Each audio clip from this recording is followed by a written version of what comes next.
Lokasi tempat berdirinya pura ini terdiri atas batu-batu tebing. Apabila diperhatikan dari bawah permukaan laut, kelihatan berbentuk kepala bertengger di atas batu-batu tebing itu dengan ketinggian sekitar 97 meter di atas permukaan laut. Dari situlah muncul nama Uluwatu, yang artinya ulu adalah kepala dan watu berarti batu. Pura Uluwatu merupakan salah satu dari 6 pura yang berstata Satkayangan Jagat. Pura ini berdiri megah di ketinggian dan menjorok ke laut. Sungguh pemandangan yang indah dan tidak bisa ditemukan di daerah manapun. Pura Kayangan Jagat atau Pura Kayangan merupakan tempat permasyarakatan umum untuk memuja ide Sang Hyang Widiwasa atau Tuhan. Dalam berbagai perwujudannya dan juga tempat pemujaan roh para leluhur yang termasuk dalam kategori Pura Kayangan Jagat diantaranya ialah Pura Satkayangan atau Satnam, yaitu pura yang berada di 6 lokasi kayangan besar di Pulau Bali. Pura Satkayangan terdiri dari Pura Luhur Uluwatu, Pura Lempuyang, Pura Gowalawa, Pura Watukaru, Pura Bukit Pengalengan, dan Pura Besaki. Pura Satkayangan diyakini sebagai sendi spiritual Pulau Bali atau pelindung pemberi berkah dan keselamatan dan merupakan pusat kegiatan keagamaan. Pura bersejarah ini berada di wilayah Desa Pecatu, Kecamatan Kute, Kabupaten Badung. Di depan pura terdapat hutan kecil yang disebut Alas Kekeran, berfungsi sebagai penyangga kesucian pura yang ditinggali Ratu Kera Abu-Abu. Pura Uluwatu memiliki beberapa pura pesanakan, yaitu pura yang erat kaitannya dengan pura induk.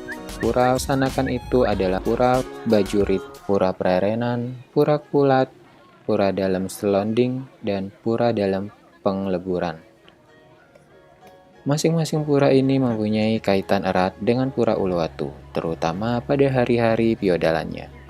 Piodalan di Pura Uluwatu, Pura Prajurit, Pura Prerenan, dan Pura Kulat jatuh pada Selasa Kliwon Wuku Padangsia setiap 210 hari. Persembahyangan di Pura Uluwatu ditunjukkan kepada Dewa Rudra.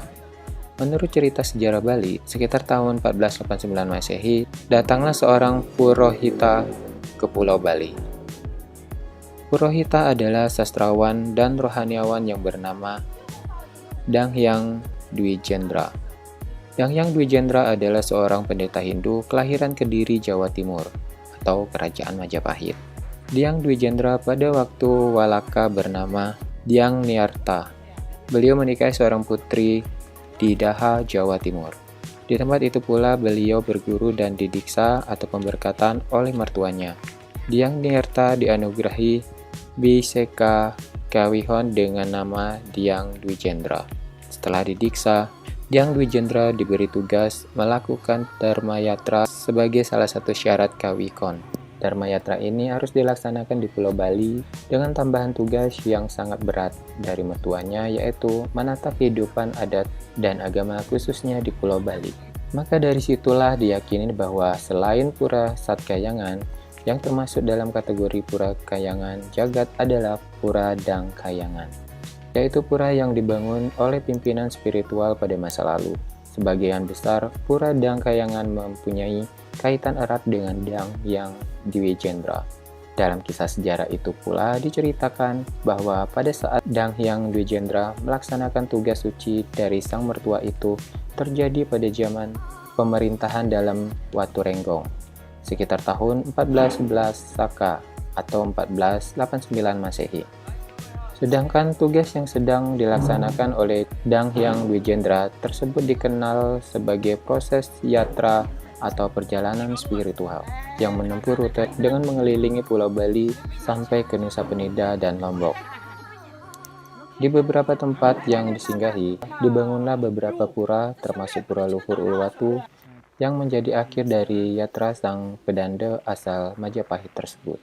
Di balik kisah sejarah dan keluhuran atas keberadaan pura ini, banyak keindahan yang mempesona dari sisi pemandangan alamnya, seperti keindahan panorama Pantai Pecatu siang hari di kaki tebing Pura Luhur Uluwatu, menikmati pemandangan sunset dari balik tebing yang menawan hati dan membuat siapapun yang akan semakin mengagumi keagungan sang pencipta alam. Tak berhenti sampai di situ, Keelokan pura ini juga semakin lengkap dengan sebuah pertunjukan budaya yang diselenggarakan di pelataran terbuka dengan latar belakang pemandangan matahari terbenam. Pertunjukan tari kecak biasa ditampilkan di tempat ini. Tarian yang sakral dan atraktif ini dibawakan oleh 70 penari laki-laki bertelanjang dada yang menceritakan kisah Rama dan Sinta dan Ramayana. Sebuah perjalanan spiritual yang tidak sia-sia dari seorang sastrawan dan rohaniawan Majapahit di Pulau Bali. Itulah dibalik cerita tentang Pura Uluwatu Bali versi Amazing. Jangan lupa buat kasih like dan komentarnya kalian, dan juga jangan lupa buat subscribe channel Wika Krishna, dan juga jangan lupa buat aktifin loncengnya biar kalian tidak ketinggalan informasi-informasi menarik lainnya yang ada di dunia ini versi Amazing. Sampai jumpa.